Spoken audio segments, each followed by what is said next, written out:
This is a true story.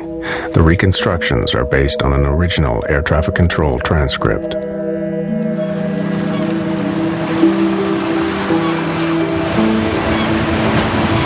1998, off Canada's east coast, a modern passenger jet, run by one of the world's best airlines, catches fire at 33,000 feet.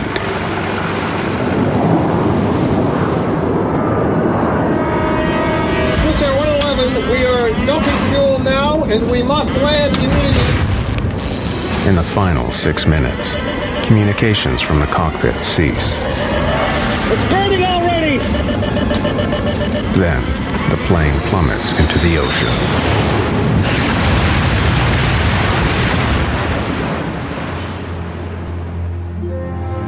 "229 people are dead. What caused the fire is a mystery." Many of the vessels reported to the Canadian Navy vessels standing by on scene that they were finding bodies and making repeated requests for more body bags and get the bodies that were... Now, after one of the largest investigations in aviation history, the complete story behind the loss of Swissair Flight 111 can finally be told. It's a wake-up call for the entire airline industry to ensure that what happened aboard Swissair would never happen again.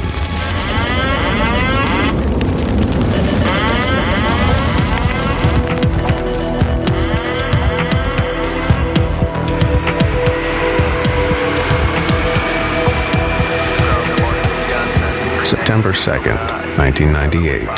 Swissair Flight 111 prepares to depart New York's JFK International Airport en route to Geneva, Switzerland.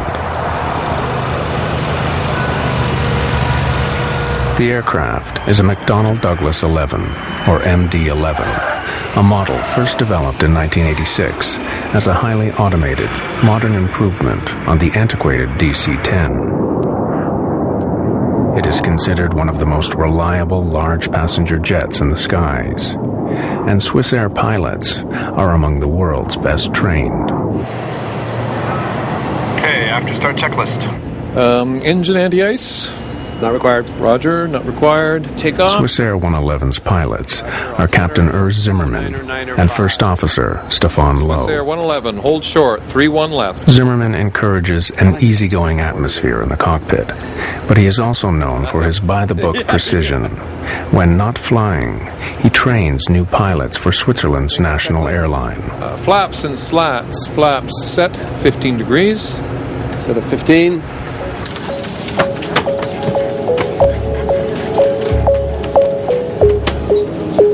On board are 215 passengers, 12 crew, and the 2 pilots. Most passengers are French, American, or Swiss. Among them is 23-year-old Stephanie Shaw, on her way home to her parents in Geneva. Stephanie was blessed in many ways. She was physically very attractive.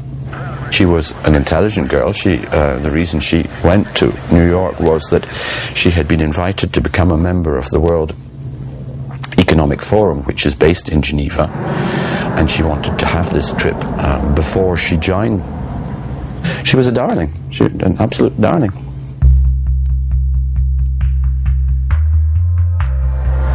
Swissair 111 Heavy, clear for takeoff. Cleared for takeoff. Roger, Swissair 111. In the spirit of safety, the Swissair pilots push the throttles forward together, ensuring that no single pilot can botch a takeoff. VR. V2. Swissair Flight 111 lifts off the runway and makes her way northeast toward the open Atlantic. For the first 15 minutes after takeoff, there is no communication from Swissair 111. It is an unusual, small detail that would later baffle investigators.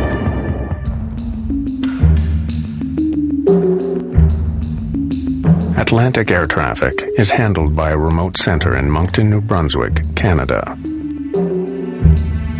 Almost half an hour after takeoff, Captain Zimmerman makes his first communication with Moncton. Moncton Center, Swissair 111 Heavy, good evening, level 330. Swissair 111 Heavy, Moncton Center, good evening. Reports of occasional light turbulence at all levels. Moncton, Swissair. It is a perfectly normal beginning to a transatlantic crossing.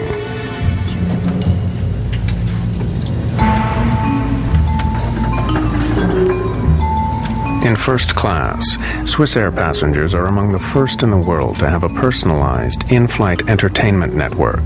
Though now common, the system is an innovation in 1998. Passengers can choose their own movie, browse the internet, and gamble. They evaluated the market and they thought that introducing a modern in-flight entertainment system combined with a gambling system so that passenger actually can use their credit card and gamble during long-range flights would make them more attractive. This luxury would be the source of controversy to come.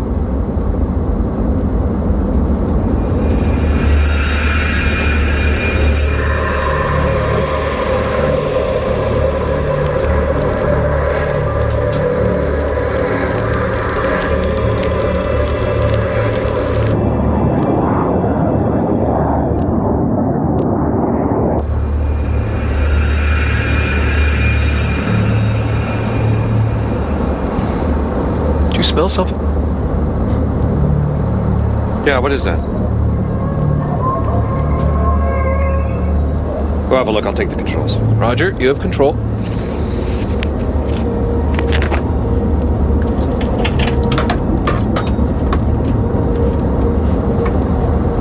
First Officer Lowe investigates the area near the air conditioner vent. Harmless smoke traces from air conditioning systems are common on commercial jets. I don't see anything, Urs. And there's nothing up there now.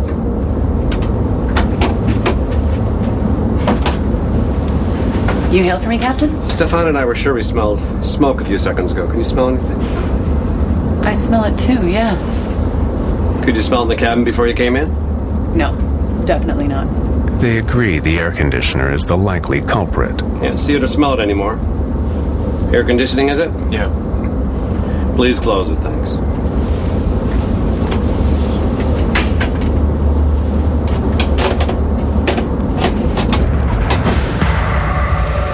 Behind the sealed panel, the pilots cannot see that the problem is getting worse.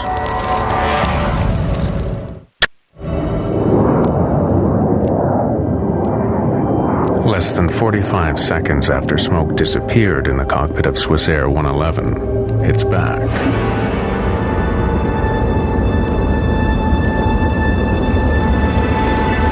Zimmerman follows Swissair procedure. He makes plans to divert the plane for the nearest place to land. Find the closest place to land, Stefan. We'll need the nav charts from the library. Also weather data for the area. Boston's close.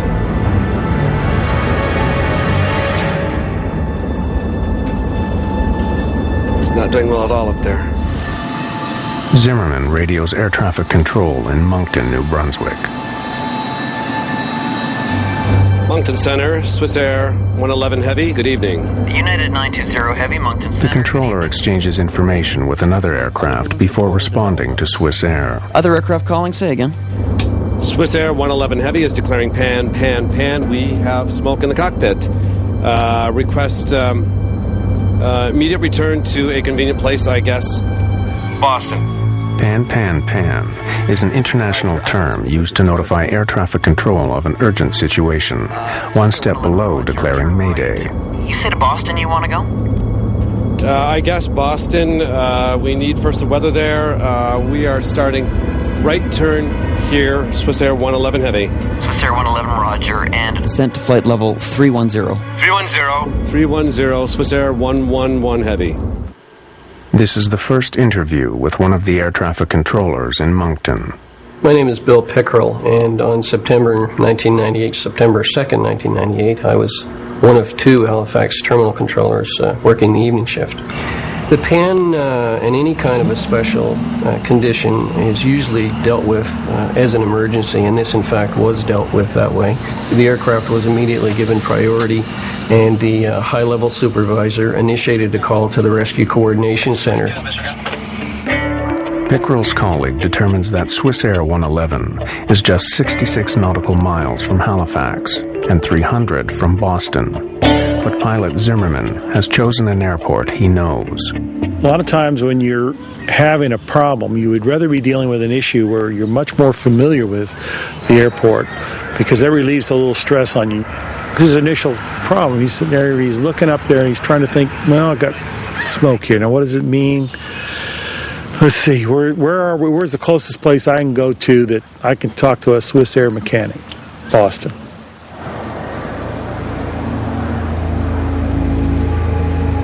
Swissair 111 Center. Swissair 111 Heavy, go ahead.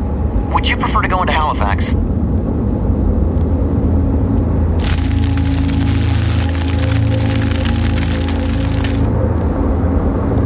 First, we better put the mask on. Stand by.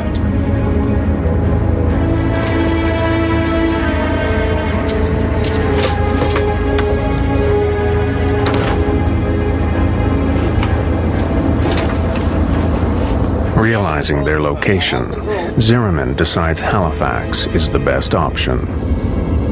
Affirmative, Swissair 111 Heavy. We prefer Halifax from our position. Swissair 111, roger. Proceed direct to Halifax. Descend now to flight level 290. Level 290 to Halifax, Swissair 111 Heavy. The controller signs off with another aircraft. His jurisdiction is high-altitude flights. As Swissair is on descent to Halifax, he hands over responsibility to terminal controller Bill Pickrell. At that point, everything was normal. I gave the pilot an initial descent, and he requested to level off at an intermediate altitude to get the cabin in order for the landing, which I took to mean that they needed to pack away dinner trays and things like that. It was an indication to me that while his situation was unusual, that they weren't considering it as an emergency at that time. Watch your speed, Stefan. Don't descend too fast. Roger.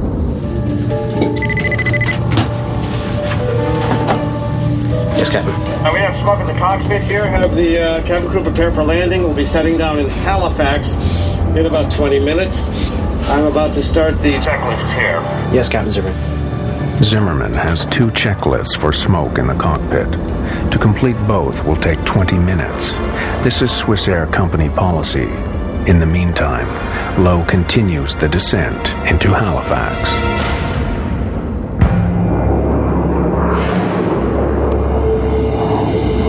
Stefan, I'll need you to handle the radio while I do this checklist, all right? 119.2 for the Swissair 111 Heavy. Roger. Swissair 111 is now at about 25,000 feet. Pickrell advises them to descend to 3,000. But First Officer Lowe says he'd rather fly at 8,000 until the passenger cabin is cleared. His decision to remain high underscores the sense of control in the cockpit. 2979. From my point of view, it gave all initial appearances that it should be a fairly straightforward operation, that assuming that everything happened normally, the aircraft would require a minimum of handling to lead them into Halifax. Swissair 111, you can descend to 3, level off at an intermediate altitude if you wish, just advise. But Pickrell is concerned the plane is not coming down fast enough. It appeared that the aircraft might have been a little bit high, and I wanted to ensure that the pilots were aware of how far they were from the airport, how many miles they had to fly, so that they could judge their own descent and make their decision about what they wanted to do. Roger. At the time, we descend to 8,000 feet, and we are clear at any time to 3,000 feet. I keep you advised. Okay, can I vector you to set up for runway 06 at Halifax? Roger, vector for 6 will be fine. Swissair 111 Heavy. Swissair 111, roger, turn left heading of 030. Left heading 030 for the Swissair 111 Heavy.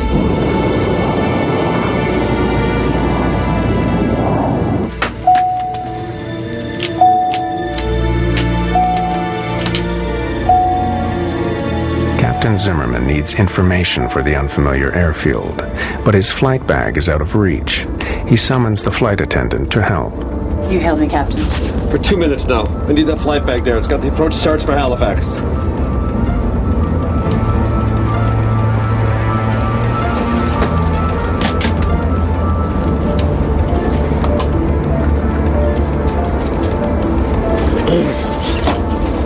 Okay, get back to your crew. Yes, Captain.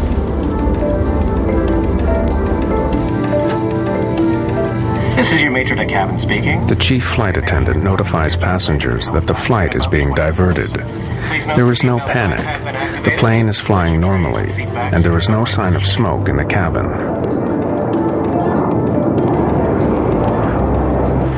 Swissair 111, the localizer frequency is 109.9. You've got 30 miles to fly to the threshold. We're going to need more than 30 miles. But still, at more than 20,000 feet, Swissair 111 is too high to make a landing in 30 miles. The frequency is a 109.9 for the localizer. Okay, Roger, 109.9, and we are turning left, heading north, Swissair 111 Heavy.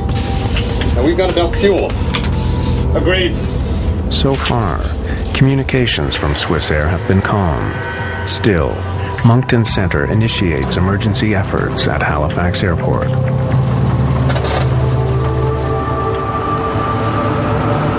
Preparing ground crews for the landing of Swissair 111, Pickerel seeks more information.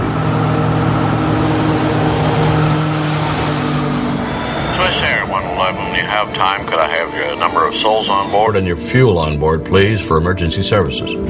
Roger. At this time, fuel on board is 230 tons. We have to dump some fuel. May we do that in this area during descent? Pickerel is surprised to learn so late that Swissair 111 needs to dump fuel. At that point, it became more of a complicated situation. In fact, with every transmission after that, it became more and more complicated. Pickerel considers his options for a safe place that won't take the aircraft too far from Halifax. He decides to direct the aircraft over St. Margaret's Bay, about 30 miles from the airport. Dumping fuel is standard procedure. A fully fueled jumbo jet is too heavy and could break up on landing. Are you able to take a turn back? But co-pilot Lowe wonders if, given their situation, they might forego the regulations. They want us to turn to the south. Should we just forget about dumping and just land? No, dump it. Okay, we are able for a left or right turn to the south in order to dump. I initiated the vector back toward St. Margaret's Bay to start him in that direction. It indicated to me that, again, it wasn't a critical situation on board, that in fact he did have time to be able to go back and dump his fuel over the water. Swissair 111, Roger. Turn left heading of 200 degrees and advise me when you're ready to dump. It will be about 10 miles before you're off the coast. We will still be within about 25 miles of the airport. Roger, we are turning left, 200. In that case, we are going to descend to only 10,000 feet in order to dump the fuel. Roger, maintain 10,000. I'll advise you when you're over the water. It will be very shortly. Roger. Are you in the emergency checklist for air conditioning smoke? Yes. Swissair 111, say again, please. Sorry, that was not for you. Swissair 111 was asking internally. Okay. Airspeed is decreasing below 306. Level off speed here. Just fly the plane as you see fit, Stefan. Swissair 111, continue left heading 180. You'll be off the coast in about 15 miles. Left heading 180, Roger. Swissair 111 and maintaining at 10,000 feet. Roger. Cabin bus off. Cabin bus off, Roger. The cabin bus switch knocks out all the lighting in the cabin. It is an indication for the passengers that something is wrong, but hardly alarming. Ladies and gentlemen, we have temporarily lost the lights in the cabin. Please remain calm. The crew will be coming around with flashlights to assist in landing. Despite a cockpit filled with smoke, there is still no trace in the passenger cabin.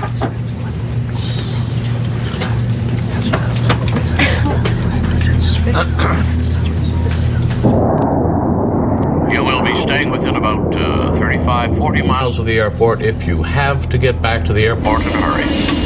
Okay, that's fine with us. Please tell us when we can start to dump the fuel.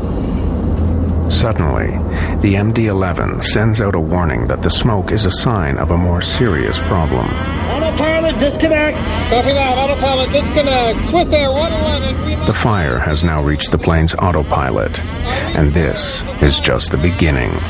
10,000, 11,000, and 9,000 feet. Swissair 111, you can block between 5,000 and 12,000 if you wish. One by one, systems all over the aircraft failed.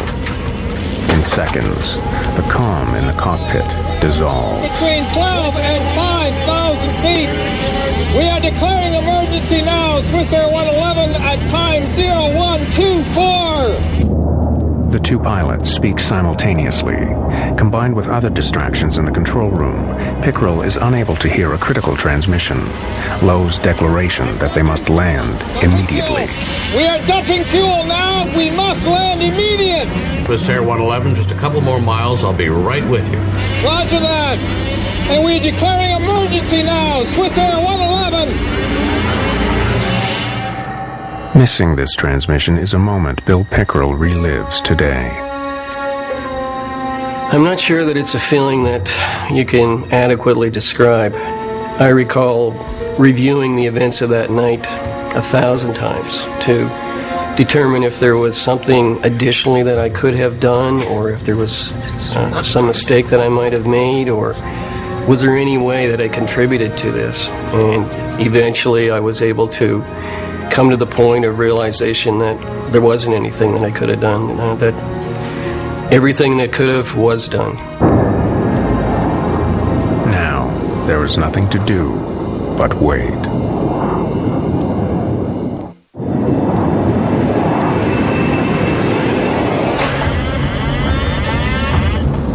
I'm just flying and nothing else. 30 seconds after declaring emergency, the pilots of Swissair 111 face an inferno. All my screens are down. I'm flying on standby instruments, maintaining 300. Swissair 111, you are cleared to commence your fuel dump on that track, and advise me when your dump is complete.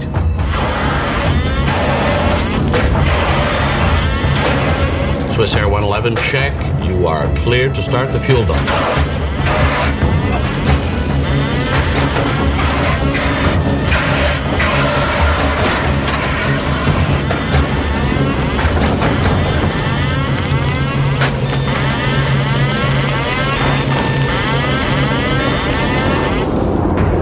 There is no further communication from the aircraft.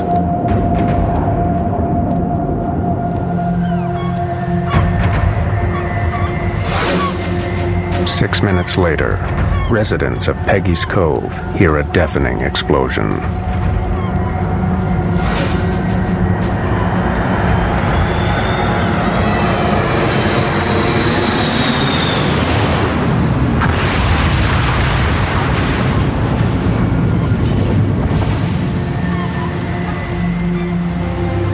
No one knows what happened to 229 people after 360 seconds of silence.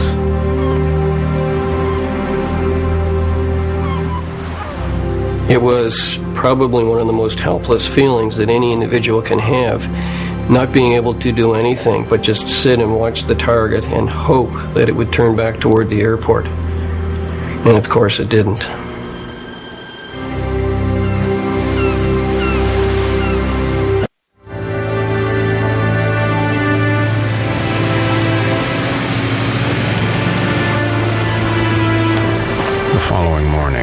Would-be rescuers glimpsed the terrible remains of Swissair 111.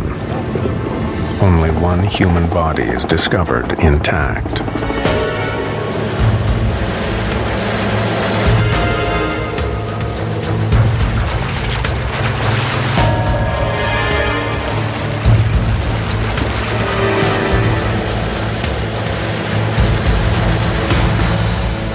In Geneva, Ian Shaw has a premonition about his 23-year-old daughter, Stephanie. That night, the night on which she was due to return, for reasons I can't explain even now, I was restless and I was disturbed, and I slept early and woke while my wife was still awake and asked her if she had had news of Stephanie. No, she had not, but she didn't expect to have news of Stephanie. We knew she was coming on that flight and that she would certainly expect me to be at the airport to fetch her in the morning. I awoke around 6 Geneva time, and on television there was a report of the crash of Swissair 111. And I knew instantaneously that we had lost our daughter. The Transportation Safety Board of Canada launches what will become the largest air disaster investigation in the nation's history. They only know that Swissair 111 experienced a cockpit fire, but what caused it remains a mystery.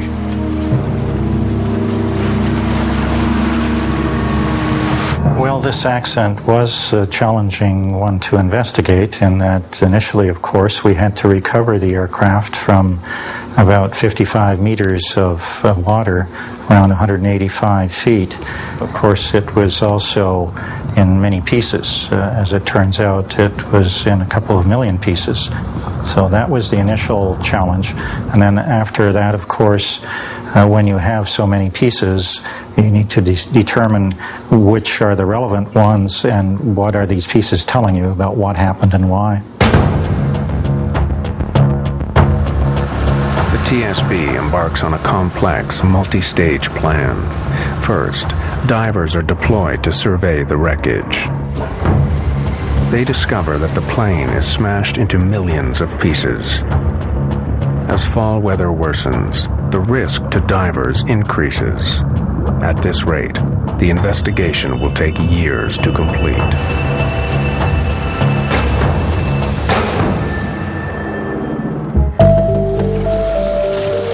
Stage 2.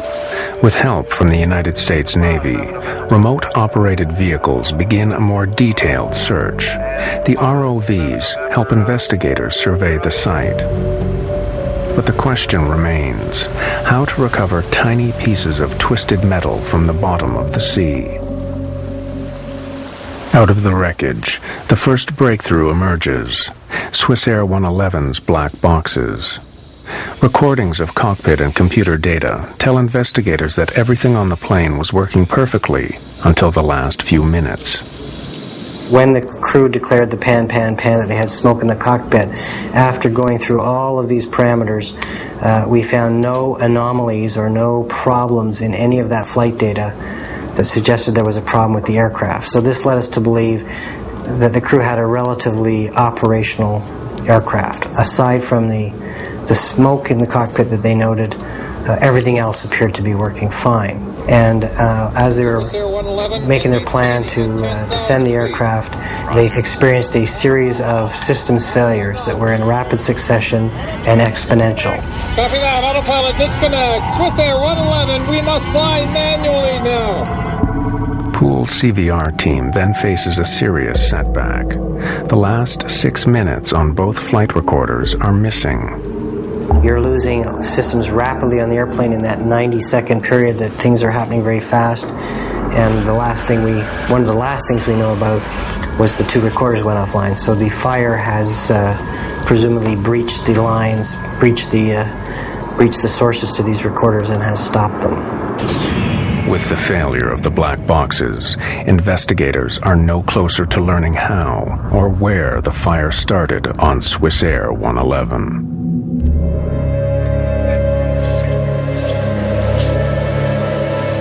Stage 3. Barges are deployed to scour the seabed for evidence.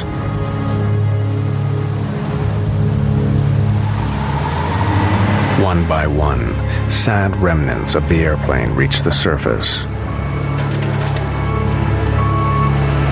One of her engines. Then the landing gear. These are among the largest pieces of Swissair 111 to be recovered. The rest are mere fragments, dredged up in a painfully slow process. Stage 4. A nearby military hangar provides a makeshift lab for the growing team of forensic investigators. Among them are representatives from the American NTSB, Boeing, Swissair, and the Royal Canadian Mounted Police.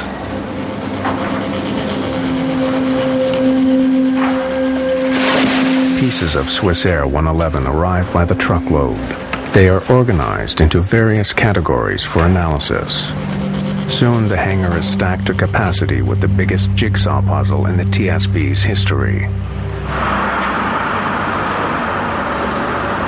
How did a seemingly small cockpit fire suddenly turn to catastrophe?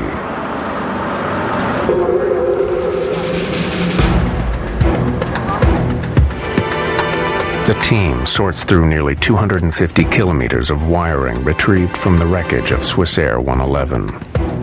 Here, the first real clue, evidence of fire caused by electrical arcing. Scorch marks on metal reveal that the source of the fire was in the back of the cockpit, directly behind First Officer Lowe. An examination of the aircraft's wiring plans leads investigators to a likely suspect, the entertainment system in first class. The system had some major deficiencies. It was getting very hot. It drew a lot of power. And thereby, for example, raising the cabin temperature considerably, because it was always running. They did not install a simple off switch, nor did they install appropriate cooling systems to cool the system down. The TSB's investigators finally think they have the breakthrough they've been seeking. When Captain Zimmerman threw the cabin bus switch, all power to the cabin should have been turned off, but the entertainment system remained on, overheating. If you'd ask most pilots, they would say, well, if I push the cabin butt switch, it's going to turn off the things behind the cockpit. And it's going to isolate that electrically for me so that I don't have to worry about that, and that I can just concentrate on those things that might affect me flying the airplane. Well, as it turns out, that this switch was kind of bypassed in this case for this IFIN, or entertainment system. Swissair immediately disables the entertainment system on the rest of its fleet. But the TSB concludes that the mystery is not solved. By the time that cabin switch was turned off, the fire was well underway, and so that had no real bearing on the initiation or propagation of the fire in the Swissair 111 aircraft. Investigators determined that the problem with the entertainment system alone could not have brought down Swissair 111. The search for answers must continue. Stage 5. The TSB decides to reconstruct the MD-11 from the wreckage. A wireframe mock-up they call the jig provides a spine for placing tiny pieces back where they once belonged. The reconstruction reveals that the hidden fire spread from the cockpit back into the first-class galleys. Some metal showed heat damage from temperatures as high as 1100 degrees Fahrenheit. As the investigation continues, some argue that the actions of the pilots may have contributed to the disaster. Some experts charge that Zimmerman and Lowe's by-the-book approach may have cost them their lives. Swissair 111 was asking internally. Some operators emphasized in a very early stage, land as soon as possible, and then if you have time, go into the checklist. Others said, here's the checklist, and at the end of the checklist, if that doesn't help, then land as soon as possible. Pretty contradictory to basic flying instructions, where student pilots learn at a very early stage that whenever you have smoke, you have a fire, and fire means land as soon as possible. Emergency light switch on. Emergency light switch on. Unfortunately, in this case, the way the checklist was written, it didn't identify that now start towards the divert. It started more on, let's try to see if we can solve the problem. And so now all of a sudden you're taking on a problem that just kind of crept up on you. You weren't expecting it. We're going to need more than 30 miles. But the TSB considers the timeline. Investigators determined that Swissair 111 would not have made Halifax Airport under any circumstances. There just wasn't enough time. In our calculation, we showed that starting at the ideal descent point from 33,000 feet, which was at about 10:14 p.m. that night, it would take some 13 minutes to get the airplane onto the ground, which would take us to 10:27 p.m. By 10:24, the systems in the aircraft were starting to deteriorate. So we believe that under these circumstances, the crew would not have been able to successfully land the airplane under those conditions with the amount of time that they had. Whatever caused the fire on Swissair, it happened at a lethal speed. The mystery lingers.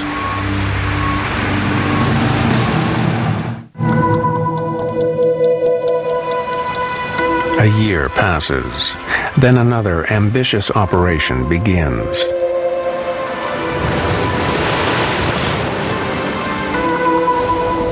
The TSB hires a sophisticated Dutch salvage ship, Queen of the Netherlands. The vessel is equipped with a gigantic vacuum system, capable of dredging even the tiniest pieces of Swissair 111 from the ocean floor. A mixture of seawater, silt, and aircraft are pumped into the ship's central hold. This cargo is then pumped into a specially constructed reservoir on shore nearby. When the gushing water drains away, investigators find another million pieces of the aircraft. Any one of them may hold the clue to what caused the catastrophic fire. The tedious sorting once again resumes and goes on for weeks.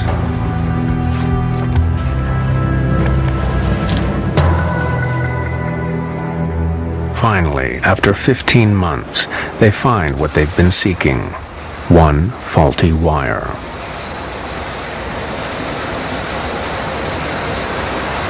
We looked at all of the possible sources of heat that might start a fire in that area. And in this instance, we did discover a wire that arced in that way, and right next to it was some very flammable material called metallized polyethylene terephthalate covering material that covers the insulation blankets. The insulation blankets which line the MD-11 are common on commercial airlines worldwide. They have passed the industry's flammability tests, which require materials to self-extinguish after a reasonable period of time. The investigation takes an abrupt turn. Instead of seeking the cause of the fire, the TSB now focuses on the flammable materials that fueled it. This thermal-acoustical material that was in this aircraft was very flammable, even though it passed a test. It does sustain and it does propagate flame. So this investigation did focus on the flammability of materials and the requirement to reassess the criteria that is used to certify materials, not just thermal-acoustical insulation blanket material, but also other materials that goes into aircraft, much of it in hidden areas. Now they have their answer. A wire arced in a closed space behind the cockpit. The arc ignited the insulation, which in turn lit other materials, such as foams and plastics. The pilots could not sense how quickly the fire intensified, but 14 minutes after they declared pan, pan, pan, the fire disabled all electronics in the cockpit. The black boxes went dead. Forensic examination also helped shed light on the desperate final minutes in the cockpit. Lowe was in his seat, Captain Zimmerman was not, likely fighting the fire and probably dead before impact. The first officer was probably trying to find a place where he could put this big airplane. He just didn't have a lot going for him. He didn't have a lot of instrumentation left. And I'm sure he was looking for something, some indication that would give him an idea of where he could put the airplane down, maybe even ditch the airplane. What is known is that the first officer was in his seat. Whether he was unconscious, conscious, maybe had severe degree burns on his skin, it's not known. We know the captain was not in his seat, so very likely he was trying to fight the fire. That the checklists were found molten together, the pages, indicates that they were used to fight a fire. At 10:30, Lowe shut down engine 2. Investigators determined that he likely received a warning that the engine was on fire. Chillingly, it proved that Lowe was alive a minute before impact. They could not determine whether the passengers were aware of the fire, at least until the very final moments. There were traces found of soot and smoke extending as much far to the business class overhead area. Whether the passengers have smelled the smoke, it's not known. DNA analysis showed that they had no residue in their body. The aircraft hits the water with a force of 350 Gs.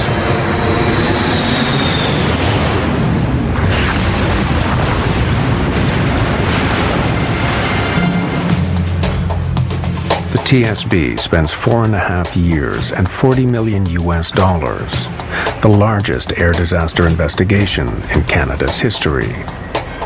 Their conclusion is one powerful message: flammable materials do not belong on commercial aircraft.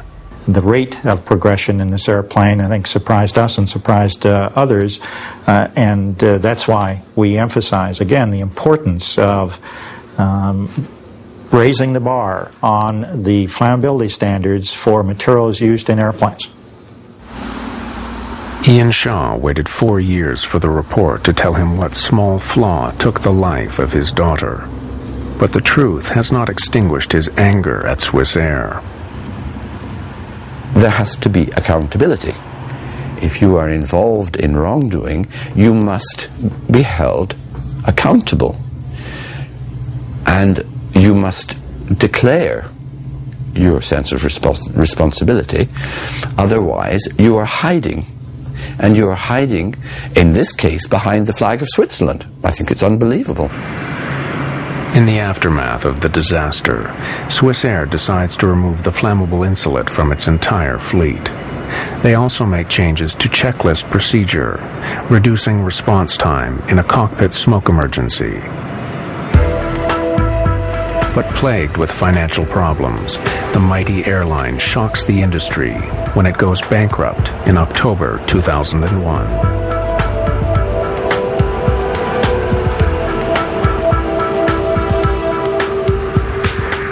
Flammable insulation that sets Swissair ablaze remains in 2/3 of commercial airlines today, but not for very much longer. The metallized polyethylene terephthalate material has been essentially banned from aircraft, and the criteria to certify that kind of material for use in airplanes has been worked on. It has not been put into law as yet, but we look forward to that being done, so the criteria is more stringent. The U.S. Federal Aviation Administration has given a deadline of 2005 to remove the material from all commercial aircraft. This major overhaul aims to ensure the Swissair tragedy will not be repeated.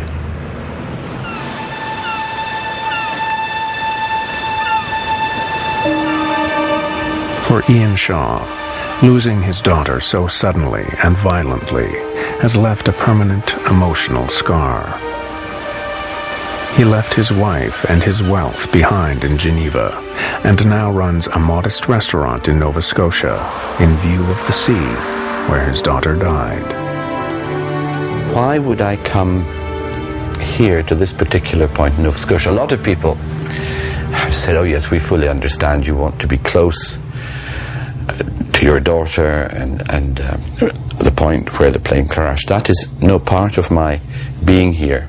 Swissair ripped out of me any possibility of proximity to my daughter.